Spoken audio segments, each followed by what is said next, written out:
저는 프랑스 파리에서 10년간 응급실 의사로 일했습니다.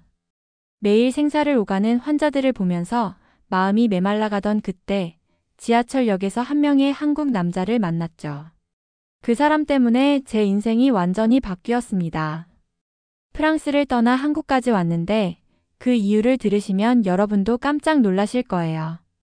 도대체 어떤 일이 있었던 걸까요? 본 영상은 개인정보 보호를 위해 스토리를 재구성한 이야기입니다. 여기서 잠깐! 여러분들의 구독과 좋아요는 대한민국의 위대함을 널리 알리는 큰 힘이 됩니다. 제 이름은 엘로디 라루입니다. 파리 시내 종합병원에서 응급의학과 전문의로 일하고 있었어요. 34살이 되도록 일에만 파묻혀 살았죠. 동료들은 저를 차가운 얼음공주라고 불렀어요. 환자를 치료할 때도 감정을 섞지 않고 기계적으로 일했거든요. 사랑이라는 감정도 사치라고 생각했습니다. 그런 제가 어떻게 이렇게 바뀌었을까요? 그날도 평범한 출근길이었습니다. 지하철 1호선 루브르역에서 갑자기 한 할머니가 쓰러지셨어요. 주변 사람들이 당황해서 우왕좌왕하는 가운데 저는 반사적으로 달려갔습니다. 그런데 이미 누군가 할머니 옆에 무릎을 꿇고 있었어요. 동양인 남자였는데 침착하게 맥박을 재고 있더라고요. 그 순간 저는 뭔가 다른 느낌을 받았어요. 그의 손동작이 너무나 자연스럽고 안정적이었거든요. 저는 의사입니다 라고 프랑스어로 말했어요. 그 사람이 고개를 들며 영어로 답했습니다. 저도 의사예요. 한국에서 온 교환 의사입니다. 그 순간 우리 눈이 마주쳤는데 제 가슴이 이상하게 두근거렸어요. 그의 눈에서 진심 어린 걱정과 따뜻함이 느껴졌거든요. 저는 그때까지 환자를 볼 때 그런 감정을 가져본 적이 없었는데 말이에요. 우리는 말없이 서로를 이해했어요. 제가 호흡을 확인하는 동안 그는 구급차를 불렀고 저는 할머니의 의식을 확인했습니다. 할머니는 다행히 저혈당 쇼크였어요. 그가 자신의 물병에서 설탕을 꺼내 할머니께 조금씩 드렸고 저는 활력 징후를 계속 체크했죠. 구급차가 도착할 때까지 우리는 완벽한 팀워크를 보였습니다. 그때 처음 느꼈어요. 누군가와 이렇게 호흡이 맞는다는 게 어떤 건지 말이에요. 할머니가 안전하게 이송된 후 그 사람이 깊게 고개를 숙여 인사했어요. 한지훈이라고 합니다. 함께 도와주셔서 정말 감사합니다. 그 정중한 인사가 너무 인상적이었어요. 프랑스에서는 보기 힘든 깊은 예의였거든요. 저도 엘로디 라루입니다. 잘 협력했네요 라고 인사했죠. 지훈이 미소를 지으며 할머니가 무사해서 다행입니다 라고 말했을 때 그의 진심 어린 목소리에 제 마음 한켠이 따뜻해졌어요. 며칠 후 병원 앞 카페에서 우연히 다시 만났습니다. 지훈이 먼저 알아보고 인사를 건넸어요. 엘로디 선생님 안녕하세요. 지하철에서 뵀던 한지훈입니다. 그때 제 마음이 왜 그렇게 기뻤는지 모르겠어요. 마치 오래된 친구를 만난 것처럼 반가웠거든요. 같이 커피를 마시며 이야기를 나누는데 그의 말 한마디 한마디가 제 마음에 와닿았어요. 특히 이런 말을 했을 때 충격을 받았어요. 한국에서는 환자를 치료하는 것도 중요하지만 그 가족의 마음까지 치료하는 게 의사의 역할이라고 배웠어요. 병든 건 몸이지만 아픈 건 마음이니까요. 저는 그동안 환자의 신체적 증상만 보고 살았는데 그 말을 듣고 뭔가 깨달았죠. 의학이 단순히 기술이 아니라 사람의 마음을 어루만지는 일이라는 걸 말이에요. 그날 밤 잠을 이루지 못했어요. 지훈의 말이 계속 머릿속에 맴돌았거든요. 지훈과 만나는 횟수가 늘어갔습니다. 제가 파리의 골목길과 오래된 서점을 소개해주면 지훈은 작은 한국 식당을 찾아가더라고요. 그곳에서 밥을 먹기 전에 두 손을 모으고 잘 먹겠습니다 라고 하는 모습을 보고 신기했어요. 저한테도 잘 드세요 라고 정중히 말했죠. 왜 그렇게 하냐고 물으니까 음식을 만들어준 분들과 재료들에 대한 감사함을 표현하는 거예요. 한국에서는 어릴 때부터 그렇게 배워요 라고 답했습니다. 식당 아주머니께도 깍듯이 인사를 했어요. 안녕하세요. 맛있게 먹겠습니다 라고 한국어로 말하니까 아주머니가 너무 좋아하시더라고요. 나이 많은 분께 존댓말을 쓰고 자리에서 일어날 때도 어른이 먼저 일어나실 때까지 기다렸어요. 저는 그런 모습이 너무 새로웠어요. 프랑스에서는 평등을 중시해서 나이로 구분하지 않는데 지훈의 행동에서는 진심 어린 존경이 느껴졌거든요. 지하철에서도 마찬가지였어요. 할머니가 타시면 자리를 양보하고 임산부를 보면 자연스럽게 자리를 비켜주었습니다. 심지어 무거운 짐을 든 할아버지를 보면 도와드리려고 했어요. 프랑스에서도 물론 그런 일이 있지만 지훈의 행동은 뭔가 달랐어요. 의무감이 아니라 진심에서 우러나는 것 같았거든요. 왜 그렇게까지 배려하세요? 라고 물었더니 눈을 반짝이며 답했어요. 사람은 소중히 대해줘야 한다고 배웠어요. 특히 어른들은 우리가 존경해야 할 분들이죠. 그분들이 있었기에 지금의 우리가 있는 거니까요. 그 말을 들었을 때 제 가슴이 뜨거워졌어요. 저는 그동안 개인주의에 익숙해져서 다른 사람들에게 관심을 갖지 않고 살았는데 지훈을 보면서 사람과 사람 사이의 따뜻함이 이런 거구나 하고 깨달았죠.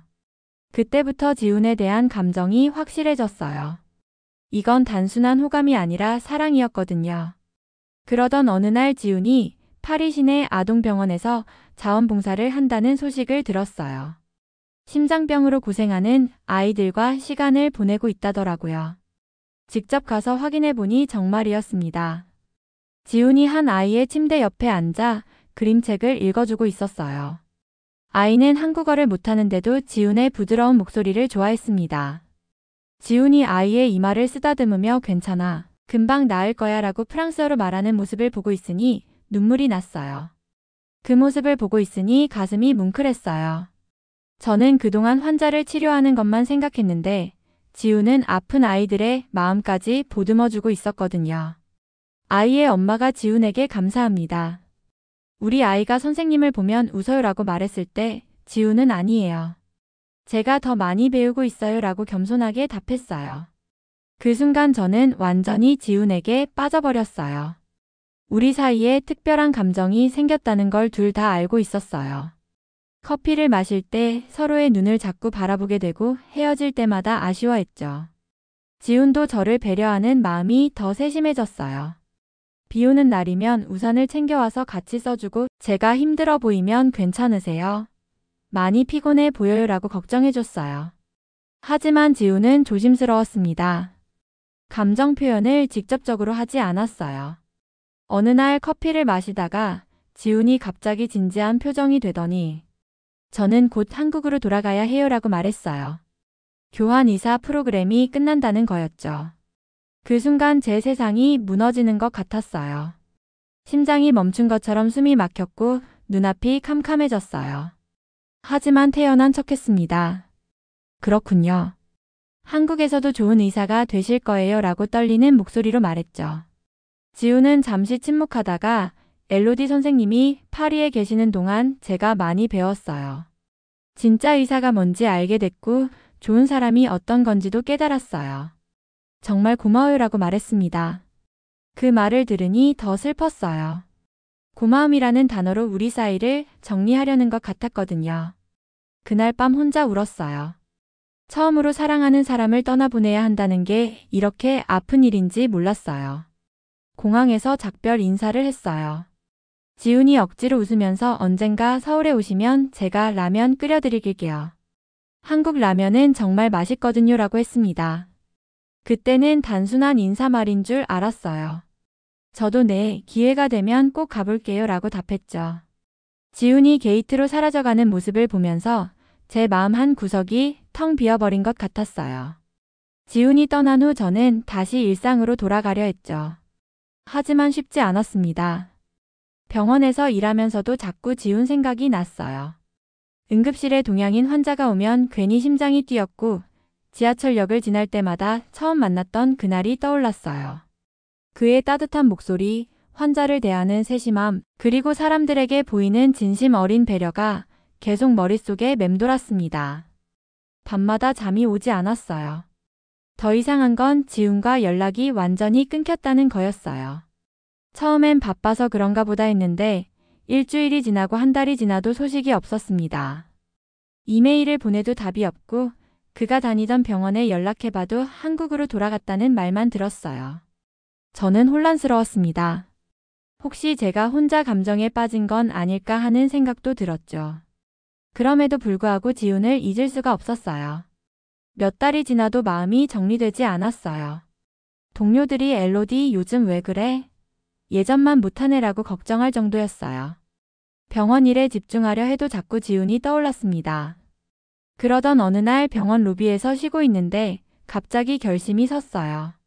한국에 가서 지훈을 찾아보자는 생각이 든 거예요. 미친 일 같았지만 이대로 평생 궁금해하며 살 수는 없을 것 같았거든요. 제 인생에서 이렇게 용기가 필요한 순간은 처음이었어요. 집에 돌아가서 어머니께 조심스럽게 이야기했어요. 엄마, 저 한국에 가보려고 해요. 어머니는 커피를 마시다가 깜짝 놀라시면서 뭔 소리야? 갑자기 한국은 왜? 라고 하셨습니다. 지훈 이야기를 자세히 했더니 어머니는 점점 심각한 표정이 되셨어요. 엘로디, 동양 남자들은 신중하게 생각해야 해. 엄마가 젊었을 때 일본 남자와 사귀었는데 결국 문화 차이로 헤어졌어. 너무 힘들었단다. 어머니의 과거 이야기를 들으니 더 복잡했어요. 하지만 저는 포기할 수 없었어요. 엄마, 저는 그냥 누군가의 손을 잡고 싶었어요. 그 사람이 우연히 한국에 있을 뿐이에요. 지훈 없이는 더 이상 살 수 없을 것 같아요. 울면서 이야기했더니 어머니도 눈물을 흘리셨어요. 내 딸이 그렇게까지 사랑하는 사람이라면 어쩔 수 없구나. 하지만 조심해야 해라고 하시면서 결국 허락해 주셨습니다. 한국행 비행기 표를 끊었어요. 2주간 휴가를 내고 서울로 떠났습니다. 12시간 비행 내내 가슴이 두근거렸어요. 과연 지훈을 찾을 수 있을까? 만나면 뭐라고 말해야 할까? 온갖 생각이 다 들었죠. 하지만 막상 서울에 도착하니 막막했어요. 지훈이 어느 병원에서 일하는지, 어디에 사는지 전혀 모르잖아요. 우선 지훈이 교환이사로 갔던 파리병원에 연락해서 그의 출신 대학을 알아냈어요. 그 대학 의과대학에 연락했더니 졸업생 명단은 개인정보라서 알려줄 수 없다고 하더라고요. 막막했지만 포기할 수 없었어요. 서울 시내 여러 병원을 돌아다니기 시작했어요. 대학병원부터 시작해서 종합병원, 심지어 작은 병원까지 찾아다녔습니다. 한지훈이라는 의사가 있는지 알 수 있을까요? 라고 물어봤지만 쉽게 찾을 수 없었어요. 어떤 곳에서는 개인정보라서 알려줄 수 없다고 했고 어떤 곳에서는 그런 이름의 의사가 없다고 했어요. 일주일이 지났을 때쯤 거의 포기하려던 참이었습니다. 발도 아프고 마음도 지쳤어요. 혹시 제가 바보짓을 하고 있는 건 아닐까 하는 생각도 들었죠. 그런데 강남에 있는 한 작은 병원에서 희망적인 답을 들었어요. 간호사 한 분이 지훈 선생님 말씀이세요? 아, 한지훈 선생님은 지금 휴직 중이에요 라고 하더라고요. 그 순간 심장이 쿵쿵 뛰었어요. 드디어 찾았다는 기쁨과 동시에 왜 휴직 중인지 걱정이 되었어요. 휴직 중이라고요? 왜 그런지 알 수 있을까요? 간호사분이 안타까운 표정으로 말씀하셨어요. 아버님이 갑자기 심장마비로 쓰러지셔서 간병하고 계세요. 벌써 몇 달째예요. 정말 효자시더라고요. 자기 일도 다 그만두고 아버지만 돌보고 계세요. 그제야 지훈이 왜 연락을 안 했는지 알 수 있었어요. 제 마음이 아팠어요. 지훈이 얼마나 힘들었을지 상상이 되었거든요. 아버님이 어느 병원에 계신지 알 수 있을까요? 간호사분이 개인정보라서 직접 알려드릴 수는 없다고 하면서도 혹시 아시는 분이면 병원 근처 한강공원에서 지훈 선생님을 자주 봤어요. 스트레스를 푸시려고 사진을 찍으러 다니시더라고요. 정말 마음고생이 심하신 것 같아요 라고 귀띔해 주셨어요. 다음날 그 공원에 갔어요. 넓은 공원이라 어디서 찾을지 막막했는데 한강을 바라보는 벤치에서 카메라를 들고 있는 사람이 보였어요. 뒤에서 봤는데도 지훈인 것 같았어요. 그런데 많이 야위어 보였어요. 어깨도 처져 있고 전체적으로 지쳐 보였죠. 천천히 다가가서 떨리는 목소리로 지훈 씨라고 불렀어요. 지훈이 천천히 돌아보더니 눈을 크게 뜨면서 엘로디? 정말 엘로디인가요? 이게 꿈인가? 하고 말을 잇지 못했어요. 그의 얼굴은 파리에서 봤을 때보다 많이 야위었어요. 눈에 피로가 가득했고 뺨도 홀쭉해져서 제 마음이 아팠어요. 저는 지훈을 꼭 안아주고 싶었지만 참았어요. 지훈 씨, 왜 연락을 안 하셨어요? 정말 걱정 많이 했잖아요. 지훈이 고개를 숙이며 미안한 표정으로 말했어요. 정말 죄송해요. 아버지가 갑자기 심장마비로 쓰러지셔서 중환자실에 계세요. 몇 달째 의식이 없으시고 정말 정신이 없었어요. 연락드리고 싶었는데 상황이 너무 복잡해서 어떻게 말씀드려야 할지. 그의 목소리가 떨리고 있었어요. 지훈은 아버지의 상태를 자세히 설명해줬어요. 갑작스런 대수술을 받으셨고 지금도 의식을 찾지 못하고 계신다고 했어요. 그래서 지훈은 병원 일을 그만두고 매일 아버지 곁을 지키고 있었던 거였죠. 그래서 파리가 그리워도 엘로디가 보고 싶어도 연락할 수 없었어요. 이런 상황에서 제 개인적인 감정을 이야기하는 게 맞는지 모르겠어서 더 연락하기 어려웠고요. 그 말을 들으니 제 마음이 더 아팠어요. 지훈이 혼자 얼마나 힘들었을지 생각하니 눈물이 났어요. 저는 지훈의 작은 오피스텔에 갔어요. 정말 소담스럽고 깔끔한 곳이었지만 혼자 사는 남자의 집이라는 게 느껴졌어요. 지훈이 별거 없지만 라면이라도 끓여드릴게요. 파리에서 약속했던 거잖아요 라고 했어요. 파리 공항에서 했던 그 약속을 지키는 거였죠. 지훈이 라면을 끓이는 모습을 보면서 저는 확신했어요. 이 사람과 함께 있으면 어디든 좋겠다는 생각이 들었거든요. 라면을 먹으면서 지훈에게 진심을 털어놓았어요. 지훈 씨, 저 한국에서 의사로 다시 시작하려고 해요. 여기서 지훈 씨와 함께 살고 싶어요. 지훈이 수저를 놓으며 깜짝 놀라면서 엘로디, 그건 너무 큰 결정이에요. 프랑스를 떠나서 여기서 산다는 게 쉬운 일이 아니잖아요. 언어도 다르고 문화도 다른데 라고 걱정했어요. 저는 지훈의 손을 잡으며 웃으면서 답했어요. 지훈 씨와 함께라면 어디든 괜찮아요. 제가 여기까지 온 이유를 이제 아시겠죠? 저는 지훈 씨를 사랑해요. 그날 밤 지훈과 오랫동안 이야기했어요. 한국에서 의사가 되려면 어떤 절차를 거쳐야 하는지, 언어는 어떻게 배울 것인지 구체적으로 계획을 세웠어요. 물론 쉽지 않을 거라는 걸 알고 있었지만 지훈이 있으니까 할 수 있을 것 같았어요. 지훈도 눈물을 글썽이며 저를 도와주겠다고 약속했습니다. 엘로디 정말 고마워요. 이렇게 힘든 시기에 와주셔서. 지금 저는 서울에서 한국어를 열심히 배우면서 의료진 면허 취득을 준비하고 있어요. 지훈의 아버님도 기적적으로 의식을 찾으시고 많이 회복되셔서 다행히 일상생활이 가능해졌습니다.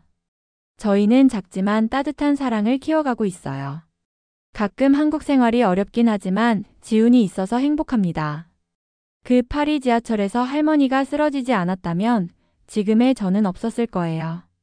운명이란 게 정말 신기하다는 생각이 들어요. 오늘의 사연은 여기까지입니다. 지금까지 월드스토리TV 저는 유나였습니다. 여러분의 생각을 댓글에 작성해주세요. 또한 대한민국의 위대함을 널리 알리기 위해 구독, 좋아요로 함께 해주세요. 오늘도 좋은 하루 되세요. 감사합니다.